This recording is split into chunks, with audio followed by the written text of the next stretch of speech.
बिस्मिल्लाहिर्रहमानिर्रहीम। अस्सलाम वालेकुम वरहमतुल्लाहि वबरकातुहू। कायदा तजवीद के साथ सीखने के इस सफ़र में ये हमारा दूसरा सबक है। आज के इस सबक में हम सीखेंगे कायदे की इब्तिदाई अलामात से आगाही, उनकी पहचान और फिर उनके मखारिज, और आखिर में हरूफ और उनके मखारिज का पहला तारुफ भी इस दर्स में लेंगे। आइए फिर अपने दर्स का आगाज करते हैं कायदे की इब्तिदाई अलामात से आगाही के पहले हिस्से के साथ। कायदा शुरू करने से पहले इन इब्तिदाई अलामात का जानना इसीलिए ज़रूरी है क्योंकि ये अलामात या हरकत हरूफ की आवाज़ें बेहतर तरीके से जानने का सबब बनती हैं।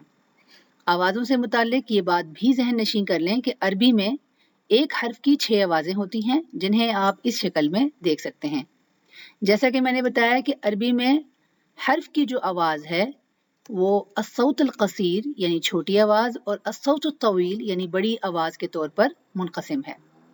अस्सौत अल क़सीर यानी छोटी आवाज़ कभी तो हमें हर्फ पर फतहा की सूरत में नज़र आती है, कभी दम्मा यानी पेश की सूरत में नज़र आती है, कभी ये अस्सौत अल क़सीर कसरा यानी ज़ेर की सूरत में किसी हर्फ पर नज़र आते हैं।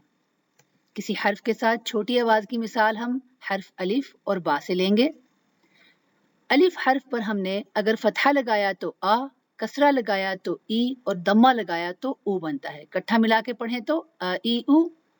इसी तरह बा हर्फ पर फतहा लगाया तो बा, बा हर्फ के पे जेर लगाया यानी कसरा लगाई तो बी और दम्मा लगाया तो बू। इकट्ठा मिला के पढ़ें तो बा बी बू। ये अस्सौतुल क़सीर हैं यानी अस्वात क़सीरा।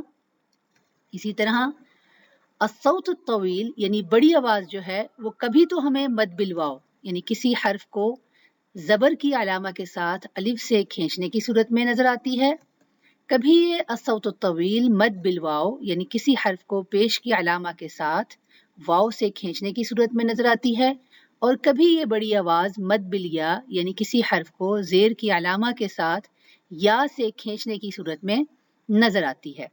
किसी हर्फ के साथ बड़ी आवाज़ की मिसाल हम अलिफ और बा हरूफ से ही लेते हैं। हमने अलिफ के साथ अगर अलिफ के साथ मद बिल अलिफ किया अलिफ को तो ये आ बना। इसी तरह या के साथ जेर के जरिए खींचा तो ई। इसकी दो सूरतें मैंने यहाँ पर आपको दिखाई हुई हैं। दरमियान में आप देख सकते हैं कि एक अलग से लिखा हुआ है ई या की सूरत में, एक या जो है वो किसी और हर्फ से जुड़ा हुआ है किसी लफ्ज के अंदर, तो ये एक जैसी ही आवाजें इसकी आएंगी ई। और दम्मा की सूरत में हम वाव से खींचेंगे तो ऊ। तो इकट्ठा मिला के पढ़ें अलिफ की ये जो अस्वात तवीला हैं इनको तो आवाजें आएंगी आ ई ऊ इस तरीके से। इसी तरह हर्फ बा को अगर हम अलिफ से खींचे मद बिल अलिफ के तौर पर तो बा, और इसी तरह या मद बिल या करें जेर के जरिए तो बी, जिसकी दो सूरतें मैंने आपको यहाँ तस्वीर में बताई हुई हैं। और वाव की सूरत में अगर हम खींचें दम्मा लगाकर तो बा की आवाज आएगी बू। इकट्ठा मिला के पढ़ें इन आवाजों को तो आवाजें इस तरह की होंगी बा बी बू। तो ये अस्वात तवीला हैं हर्फ बा की। मद्दा जो आवाजें होती हैं वो जौफ यानी मुंह और हल्क का खुला जो हिस्सा होता है जिसे आप तस्वीर में देख सकते हैं उससे निकलती हैं। अलामात अरबी में जानने के बाद इन्हें इसी तरह से याद कर लें यानी अरबी में ही याद कर लें, और आगे भी अरबी में ही हम इसे सीखेंगे और आगे आप भी इन्हें अरबी में ही सिखाइएगा। तो तमाम आवाज़ें जो यहाँ पर दी हैं हर हर्फ के साथ इन्हें हम दोहराएंगे ताकि आप इन्हें मज़ीद अच्छे तरीके से जान सकें हर हर्फ के साथ और सिखाने के काबिल भी हो जाएं। अब जानते हैं कायदे की इब्तिदाई अलामात से आगाही का दूसरा हिस्सा। पिछली स्लाइड में हमने जाना कि हरूफ की मद्दा यानी लंबी आवाज़ें तीन तरह की होती हैं जिन्हें हरूफ मद्दा या हरूफ इल्ला अलिफ वाव और या के साथ खींच कर अदा किया जाता है। अब ये जानें कि खड़ा ज़बर, खड़ी ज़ेर और उल्टा पेश भी हरूफ की खींचने की अलामात हैं। जिन हरूफ पर ये अलामात मौजूद होती हैं इन्हें मद्दा अलामात की तरह ही खींच कर अदा किया जाता है। मिसाल के तौर पर खड़ा ज़बर जो है उसकी आवाज़ मद बिल अलिफ की आवाज़ के बराबर होती है। बा की सूरत में देखें, एक तरफ बा खड़ा ज़बर के साथ लिखा है और दोबारा बा जो लिखा है वो मद बिल अलिफ के साथ लिखा है, दोनों की आवाज़ होगी बा। इसी तरह کھڑی زیر کی آواز جو ہوتی ہے وہ مد بل یا کی آواز کی طرح ہوتی ہے. با ہی مثال کے ساتھ دیکھیں، با کے نیچے کھڑی زیر ہے اور با جو ہے مد بل الف کے ساتھ لکھا ہوا ہے، تو دونوں کی آواز ہوگی بی. اور آخر میں دیکھیں الٹا پیش جس کی آواز ہوتی ہے مد بل واو کے برابر.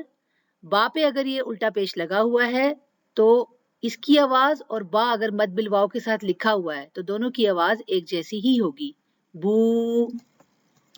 جیسا کہ میں نے آپ کو پچھلی سلائیڈ میں بتایا تھا کہ مدہ جو آوازیں ہوتی ہیں وہ جوف یعنی منہ اور حلق کے کھلے حصے سے نکلتی ہیں، تو یہاں پر بھی اس بات کو دہرا لیں کہ کھڑا زبر، کھڑی زیر اور الٹا پیش بھی مدہ آوازوں کی طرح ہی ہیں جو کہ جوف سے نکلتی ہیں.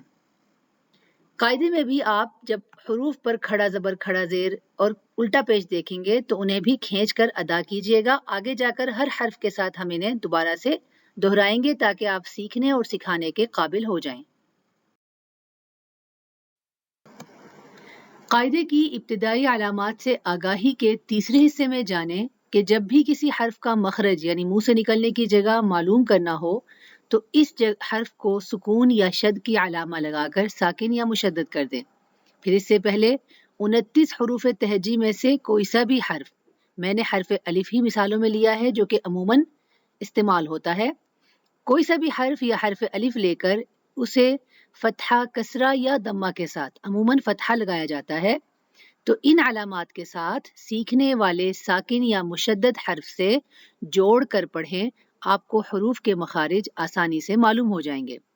مثال کے طور پر الف کا مخرج معلوم کرنا ہے تو اس سے پہلے ہم نے الف مفتوح لگایا اور جس الف کا معلوم کرنا ہے اس کو ساکن کر دیا اور ہم نے اس کو بولا تو یہ آواز آئی ا. اسی طرح اب، اغ، ار، اج، اس، ا، اب، اغ، ار، اج، اس. یہاں پر آپ کو میں نے قلقلہ کے کوئی بھی طریقہ کار نہیں بتائے، وہ آگے جا کر بتاؤں گی، لیکن جب آپ نے حرف مشدد حرف کو پروناؤنس کیا، ادا کیا، تو آپ کو یہاں پر اس کا مخرج آسانی سے معلوم ہو گیا. اسی طرح جب آپ نے ساکن حرف کو بھی کسی بھی متحرک الف سے ملا کر پڑھا ہے تو وہاں آپ دیکھ سکتے ہیں کہ جہاں آپ کے منہ مل رہا ہے، ہونٹ مل رہے ہیں، زبان ٹچ ہو رہی ہے آپ کے منہ کے کسی حصے میں، تو وہی اس حرف کا مخرج ہے.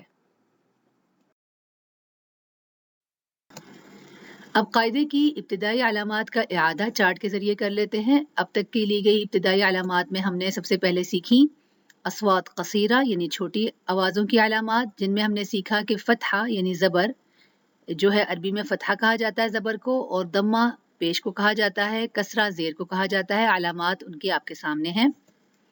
پھر ہم نے سیکھا کہ حروف کھینچ کر پڑھنے والی جو علامات ہیں وہ کیسی ہوتی ہیں اور حروف مدہ کسے کہتے ہیں. حروف مدہ کی صورت میں ہم نے سیکھا کہ الف پہ زبر کے ساتھ کسی حرف کے ساتھ اسے لگایا جائے تو اسے کھینچا جاتا ہے الف کے ساتھ زبر کے ذریعے. مد بل یا سے مراد ہے کہ ایسی یا جس کے نیچے زیر لگی ہوتی ہے، جب یہ کسی حرف سے لگا ہوتا ہے تو اسے نیچے کی طرف حرف کو کھینچا جاتا ہے زیر کے ساتھ. اور مد بل واو، واو کے اوپر دمہ کو کہتے ہیں، یعنی کسی حرف کے ساتھ لگنے کی صورت میں پیش کے ذریعے واو کے ساتھ اس حرف کو کھینچا جاتا ہے. اسی طرح ہم نے سیکھا کہ کھڑا زبر، کھڑی زیر اور الٹا پیش جو ہیں وہ بھی حروف کو کھینچنے کی علامات ہیں، اور یہ جو حروف مدہ حروف ہیں انہی کی طرح ان کو بھی کھینچ کر پڑھا جاتا ہے جب یہ کسی حرف پہ لگے ہوتے ہیں. اور مد جو ہے وہ بھی کسی بھی حرف کو کھینچ کر پڑھنے کے لیے استعمال کیا جاتا ہے. پھر ہم نے جانا کہ حروف کو ساکن کرنے کی جو علامات ہیں وہ اس طریقے سے آپ دیکھ سکتے ہیں. ساکن کا مطلب ہوتا ہے روک دینا کسی حرف کی آواز کو، تو جزم یا سکون کے ذریعے ان کو بولا جاتا ہے ان کے نام، اور آپ ان کے جو علامات ہیں وہ دیکھ سکتے ہیں اپنے سامنے کہ کس طریقے سے ان کی جو علامات ہیں وہ لگانے سے وہ حرف ساکن ہو جاتا ہے. اور آخر میں شد کے متعلق جانیں کہ یہ علامہ ایک حرف کو دوہرا اور آواز میں شدت پیدا کرتا ہے. اسے شد یعنی جو آپ دیکھ سکتے ہیں بریکٹ کے اندر، اس کی علامت سے ظاہر کیا جاتا ہے. स्लाइड में हम हरूफ और उनके मखारिज का पहला तारुफ लेते हैं। जब हम कायदा शुरू करते हैं पढ़ने के लिए या पढ़ाने के लिए तो इस तरह के हरूफ पर मुश्तमिल पहली तख्ती होती है, यानी पहला दर्स होता है कायदे का। यहाँ पर मैंने वो शक्ल दोबारा से आपके लिए लगाई है जो हमने पिछली स्लाइड्स में ली थी, जिनमें हमने सीखा था कि मुंह के कौन से वो अदा हैं जिन्हें इस्तेमाल करके हम इन हरूफ को अदा कर सकते हैं। आपकी आसानी के लिए यहाँ पर मैंने हरूफ भी एक दफ़ा फिर से लगा दिए हैं कि ये हरूफ हमने सीखने हैं आगे जाकर मुफरद हालत में, और इन आज़ा के ज़रिए हम जो आपके सामने हरूफ हैं उनको अदा करेंगे। हर उसके सामने आसानी के लिए मैंने उसका हर्फ लिख दिया है। आने वाले दुरूस में आप मखारिज भी देखेंगे कहाँ से निकलता है, मुंह के किस हिस्से से ये हरूफ अदा होते हैं। इसके इख्तिताम से पहले मैंने सोचा कि जो कुछ भी आपने पिछली स्लाइड में पढ़ा है उसका एक मर्तबा फिर से इआदा कर लेते हैं। ये जो शक्ल आपके सामने है, इसके ज़रिए हमने सीखा कि सनाया, रुबाइयात, अनियाब, दवाहिक ये अदद में 4 होते हैं, तवाजिन अदद में 12 और नवाजिद भी अदद में 4 होती हैं। इस शक्ल के ज़रिए अपने जो मखारिज आप देख सकते हैं, मुंह के से निकलने की जो जगह होती हैं वो भी आप देख लें एक मर्तबा फिर, और हरूफ भी देख लें उनके साथ। ये जो एरो का निशान है ये फम है, यानी होंठ हैं। ये दाएं तरफ का जो दांत है उनका नक्शा है, और ये नक्शा बाएं तरफ के दांतों का है, जो कि जिनके बारे में आपने अभी जान लिया है एक मर्तबा फिर। ये फम यानी ज़बान है और इसके हिस्से हैं, और इसी तरह ये हलक और उसके हिस्से हैं जिन्हें आगे जाकर हम दोबारा से जानेंगे हर हर्फ के साथ। लेकिन जो चीज़ें आपने अरबी में सीख ली हैं उन्हें अरबी में ही याद करें और आगे अपने बच्चों को भी अरबी में ही सिखाइएगा। आपकी मालूमात के लिए बता दें कि आने वाले दुरूस इस तरीके से मुरतब किए गए हैं कि आप बैक वक्त नूरानी कायदे की तख्ती नंबर 1, 2, 3 और 4 को हर हर्फ के साथ सीख कर सिखाने के काबिल हो जाएंगे बिइज़्निल्लाहि ताला। उम्मीद है मुरतब करदा दर्स आपको अच्छा और मुफीद लगा होगा। अगले सबक में सीखने के इस इल्मी सिलसिले को नए मौजू के साथ आगे बढ़ाएंगे। तब तक आप अपना बहुत सा ख्याल रखें, लिया गया सबक ज़रूर दोहराएं और मुझे इजाज़त दें। फ़ी अमानिल्लाहि व हिफ़्ज़िही व रिआयतिही।